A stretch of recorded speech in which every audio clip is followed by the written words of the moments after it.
Well, what does Freeman mean to me? It means actually living it, kind of walking the walk, or whatever you call it.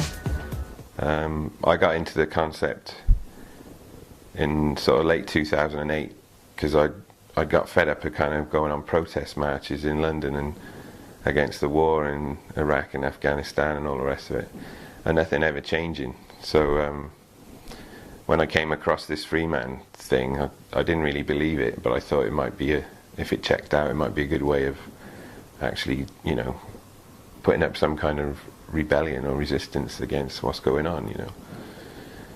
And having checked it out and found that the bulk of it did check out with my own independent research, you know, I started sort of getting into it, and then I probably got bogged down in a lot of the detail, you know, of the law and statutes and, you know, internet research and reading loads of stuff, and after about 2 years, I mean, I'd got free of a lot of things in my life physically, and my old job and my house and lots of, you know, material things, but I wasn't really free because I was spending all my time, you know, researching Freeman stuff. So I think it's important to have a balance. So Freeman to me is living as a free man. So however much you're into what you're doing, you got to make sure you still have time to just be, you know. Me and my mate Simon, who I only met at the Ordinary Festival the other week, we came across this phrase, doobie doobie doo, you know, which I quite like, because you kind of do and then you be, and then you do and then you be, and I'm not sure who came up with that, but I like it. So I found I was doing a lot, you know, all through my life I've been busy doing stuff, and being a free man for me is kind of becoming a lot more spiritual now, you know, and actually just being and making sure you take time just to be and not to do anything, not even read or listen to music, just sort of sit in nature, and it's kind of like meditating a bit, you know. And when you do that and you open up your mind, you know, you get all this stuff comes to you, and when your mind's busy and cluttered and full of stuff, that doesn't happen. So where I am right now, that's been the biggest thing for me, is to realize that, you know, you don't need to do a lot of research, because your little voice will tell you the answers, you know, if you give it time and space to do that. So yeah, it's about living free, you know, which is what I'm kind of doing now. So the first guy who inspired me was a guy called Robert Arthur Menard in Canada, and he's made a lot of movies which you can get online about how all this works. He was the first guy I think I came across who covered what's called a notice of understanding and intent and claim of right.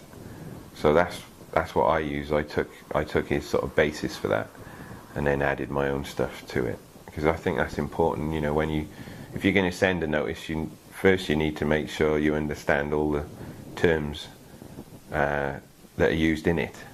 You know, and you may think they're in English, but there is a language called legalese. If you look up in the English dictionary the term legalese, you'll see it says there the language that legal documents are written in.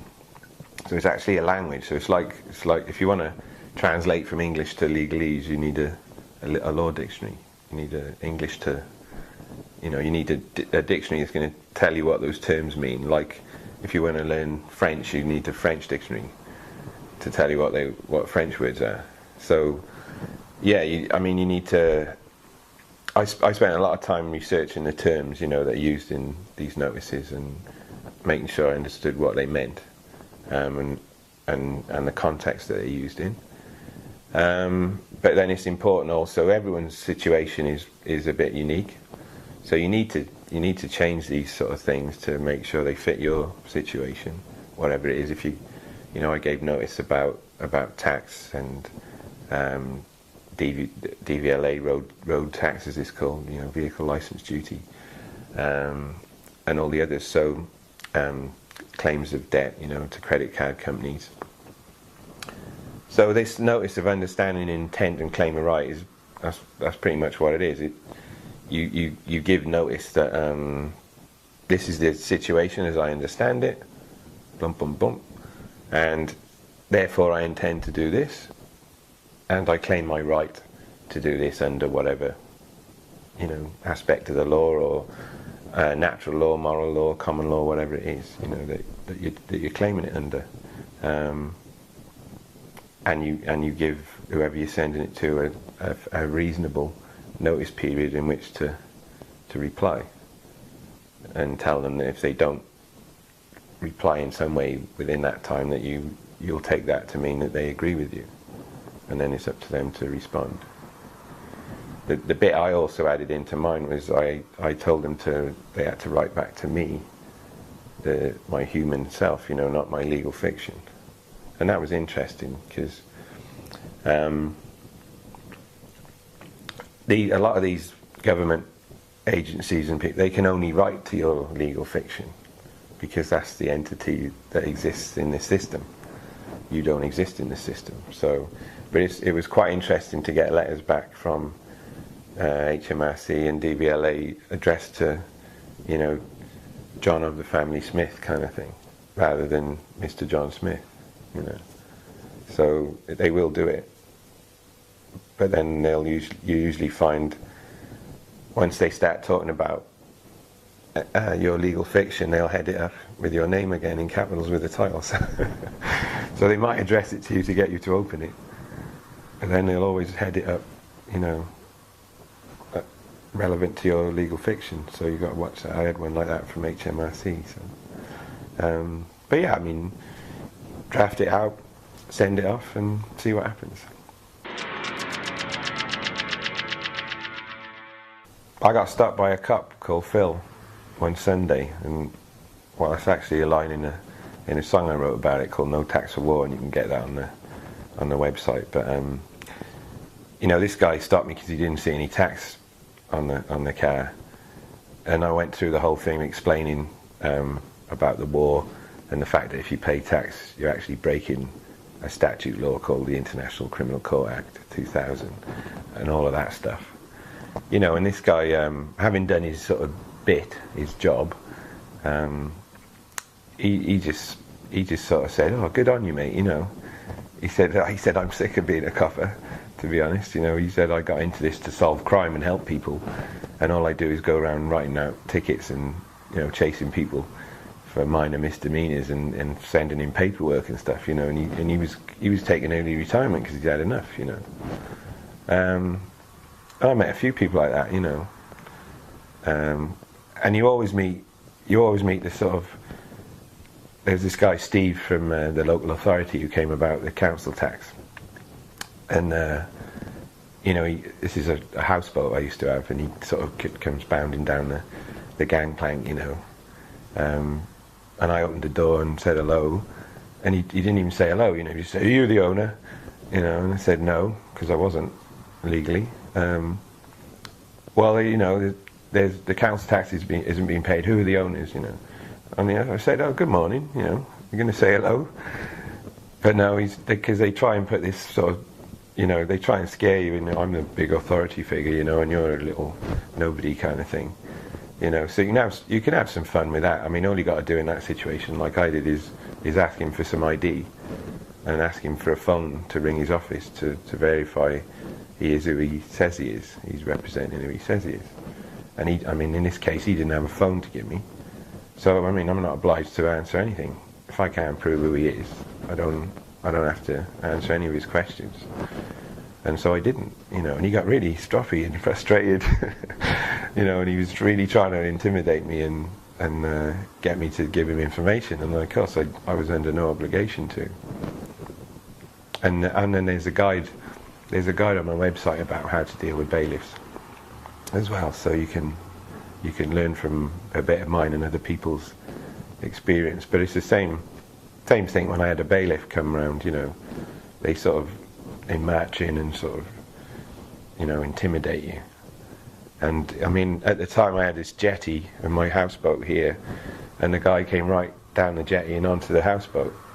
And I said to him, "Well, if you want to talk to me, first thing you got to do is is moved behind this line here, where my gate is. You know, I didn't actually have a gate. I just had a gate post, a frame. But I said, unless you stand the other side of that frame, you know, you'll be on private property, and I'm not going to talk to you. So getting this big 6'4" burly bailiff to eventually move back behind this gate, you know, before he spoke to him, you can have some fun with that, you know. And the first time it happens, you know, you get a bit nervous, because you've had all these years that you've been conditioned all your life to be scared of these sort of so-called authority figures, you know. But when you realise that you have all the power and you have all the control in those situations, and you take that back, you know, and you make some move or whatever, you know, then you feel empowered, and gives you confidence to do it another time, you know. And the next time you run into someone, you don't have that fear, you know, and you just I find it's best to do it with a smile on your face, you know, and treat it for what it is, because it's just a load of bullshit. You know, it's just a game. It's a big game, and you don't have to play it their way, you know. You can, I mean, the rules of any game, I bet when we were kids we all had fun kind of trying to cheat the rules a little bit, you know, in Monopoly or something like that, you know. And some of the fun you have is getting caught or not getting caught, you know, trying to bend the rules a bit, you know. It's the same thing. Yeah. So just treat it like a game, because that's all it is. It's not real, you know. The trees and the rivers and the mountains are real, not all this legal system and everything else that goes with it. Yeah, so you've got about £2.2 trillion worth of so-called money in circulation, but you know, the bulk of that isn't actual currency. About 52 billion of it, so 51 billion out of 2.2 trillion. You know, it's a very tiny amount, is sort of notes and coins in circulation, and all the rest is credit. It's just made up out of thin air, you know. It's numbers on a screen. It's created by the bank when someone signs a document agreeing on behalf of their person, of course, to pay it back with interest. But they never create the money to pay the interest, so then more has to be created, and that's got interest on, and so it goes on. I mean, if you want to really understand this, check out Money as Debt, which is a movie you can get online. Paul Grignon, I think his name is. Really good explanation of that whole thing. But so, you know, the first thing to realise is money isn't real, and it's not backed by anything. It has no tangible value. And then when you look at the whole Eurozone thing and the IMF and all of that, as far as I can see, what's happened is, you know, countries, as they call, you know, corporations called countries, have been sucked into this this sort of system of financial control, and it's been the death of them, really. I mean, look at ancient Greece. I mean, Greece has been around thousands of years, happily sort of going along, minding its own business, and you know, everyone's been okay as far as I'm aware. You know, and in ancient times they gave us some of the best philosophy and all the rest of it. And within a few years, really, relatively, of going into the euro, now they're in a massive problem, you know, and you got, of course, once the IMF bail you out, you're stuffed, because then you're beholden to them and their debt regime. So, I mean, that, to me, that's the whole euro thing is just a scam to get countries indebted and beholden to that system. And then they'll start saying things like, you know, they're already starting to say it. They're saying things like, you know, to stop this happening again, so this never happens again, you know, we need more centralised control. We need a common monetary policy across the whole of Europe. So you're losing more control from separate areas to a central authority, you know. And that never works, you know, and ultimately, you know, it's on its way to one world government and one currency and all of that, and sort of new world order, you know. So I think they engineer these so-called crises, you know, to scare everyone. I don't personally think the thing will crash. They just want everyone to be scared that it will crash. Because if you're still part of that system, and your mortgage and your house and everything depends on it, and your pension, you know, invested in the stock market and all of that, everyone's got a vested interest in it carrying on. If you think suddenly it's going to crash and you're going to lose your house and you're not going to have a pension and all the rest of it, you know, you get scared. So you keep your head down, you keep working, you know, and you keep paying your tax, and that's keeps you under control. Well, there is, yeah. There's ways of redemption through the Freeman process,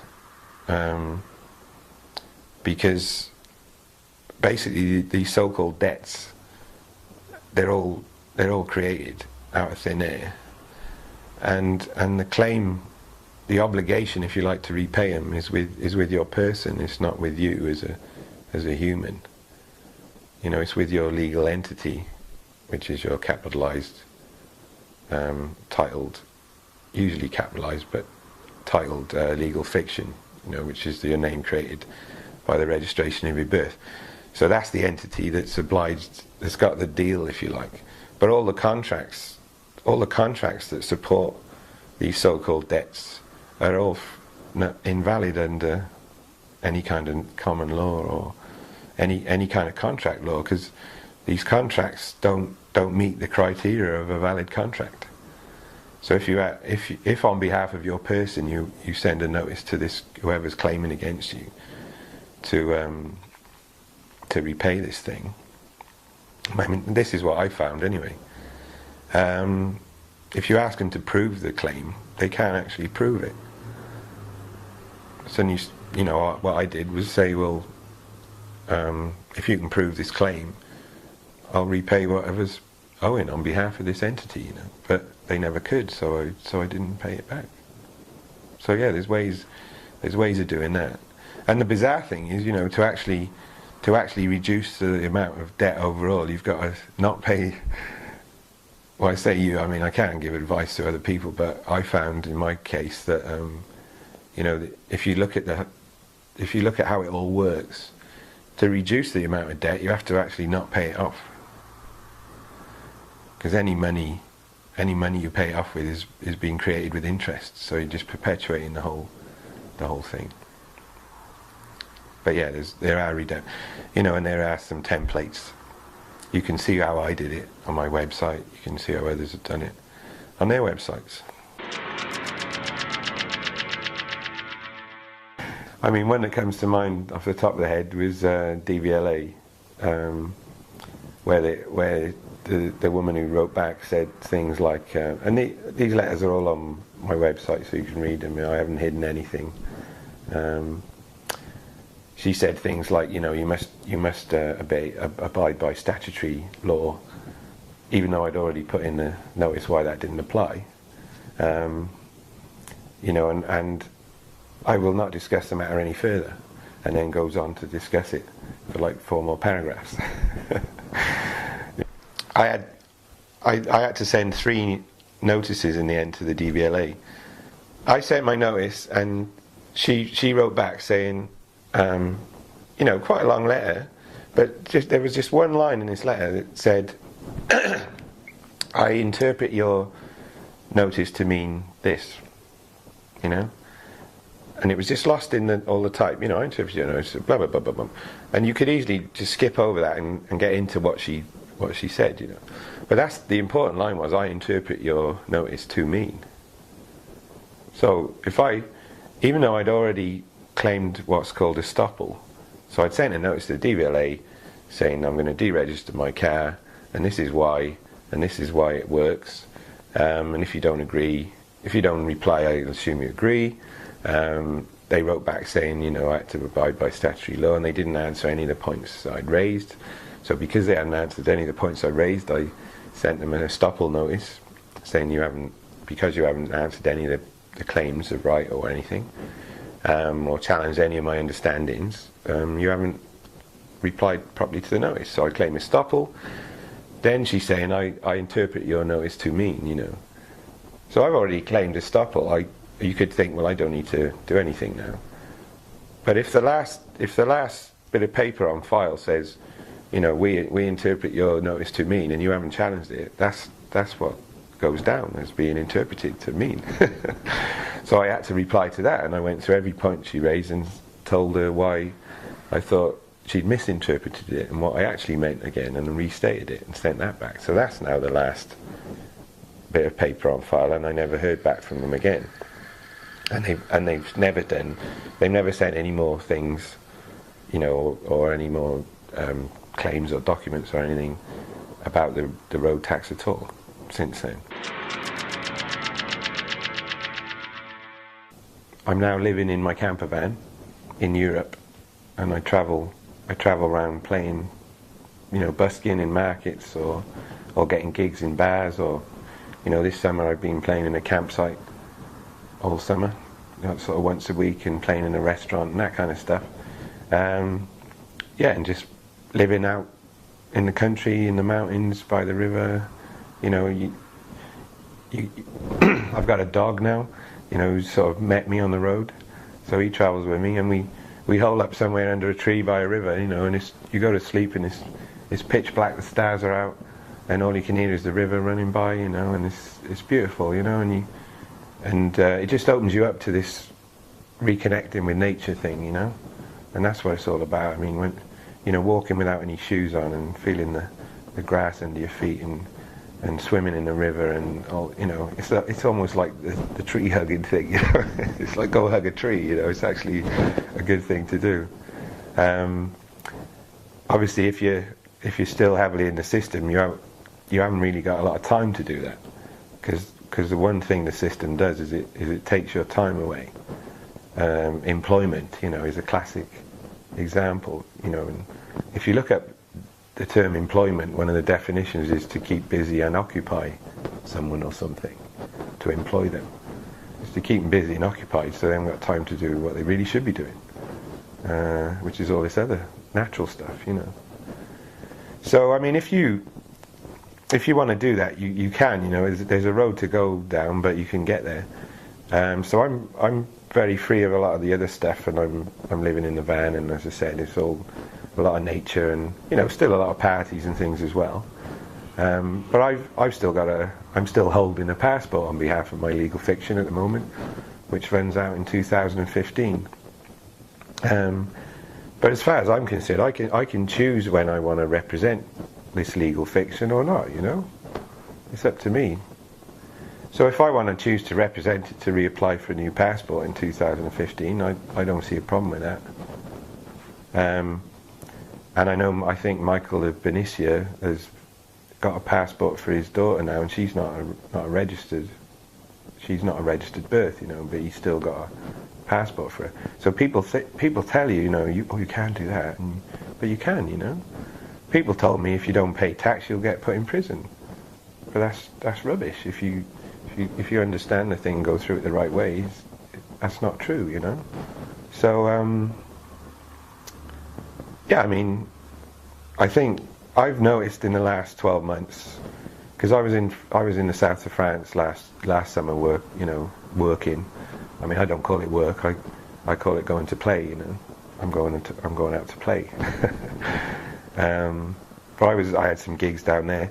But just in the 12 months up to this year, I've noticed a lot more people in vans and, you know, living out in the country and meeting up by rivers and having barbecues and especially down the south of France, a lot of younger people.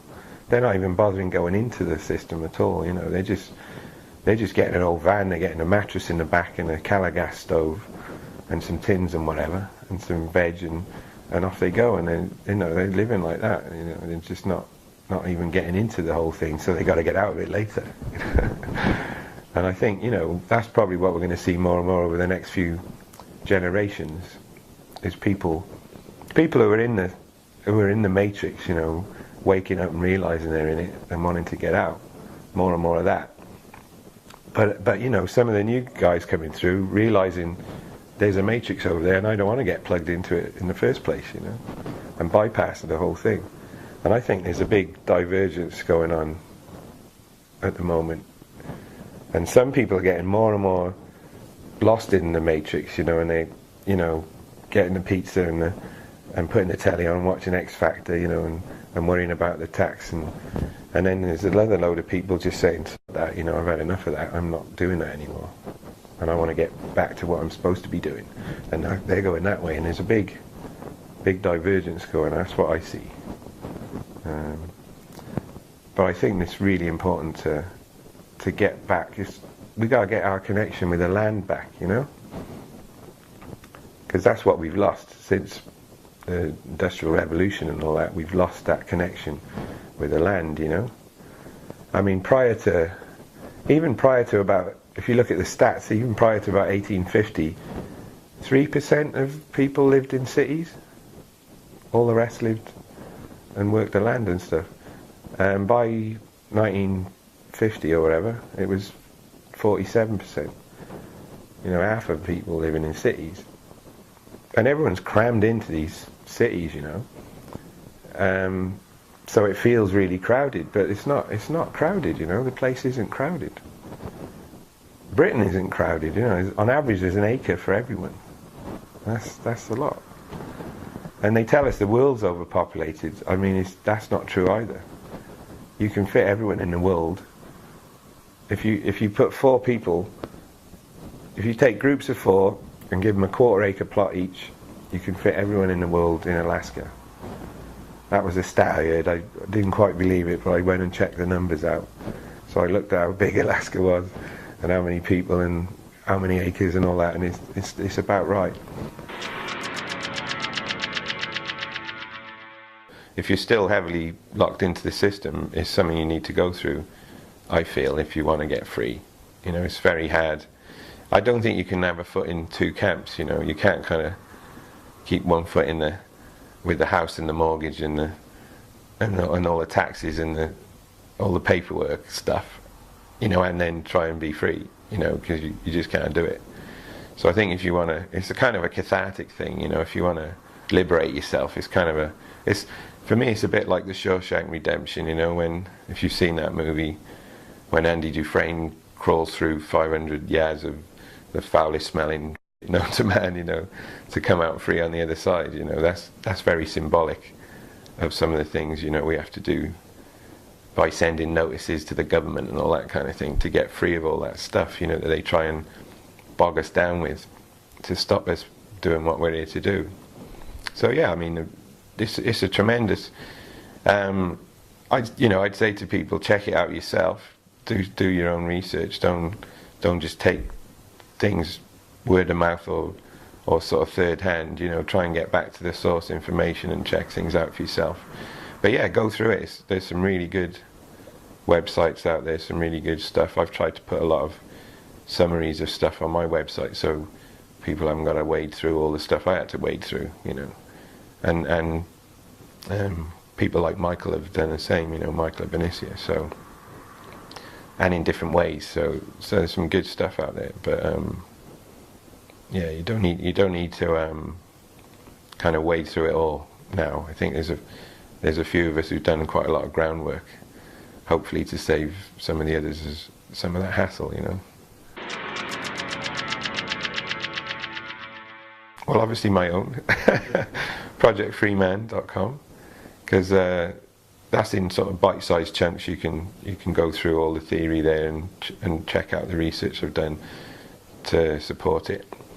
There's some the TPUC.org, I think it is, John Harris's website. I used that early on for some of the constitutional stuff. He's got copies of all the sort of constitutional stuff you need to look at, like the Bill of Rights and the Magna Carta and all that stuff.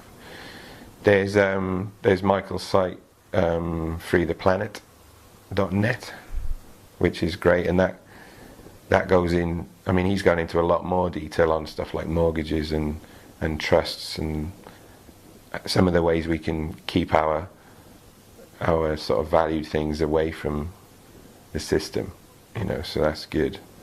I'd say start start with you know, have a look at some of John Harris's stuff, TPUC, and then have a look at some of my stuff for the summaries of things. There's a lot of definitions, you know, a definition of a legal term just on one slide on there, so you can just read what you need and you don't have to go through lots of reams and reams of paperwork. And then, you know, have a look at freetheplanet.net as well, and that goes into more of this alchemy stuff, you know. So yeah, it's a kind of gradual process, I guess. Depends where you are, you know. If you're like I was a few years ago, you know, in a corporate job, with a house and a family and a mortgage and all the rest of it, you know, you're kind of at step one, really. And to get yourself free of all that, you know, there's quite a few things you have to go through. I guess most of the people who've got into this stuff have found at some point you're going to run into some kind of confrontation with the system, you know. So, you know, I've had run-ins with local authority tax inspectors.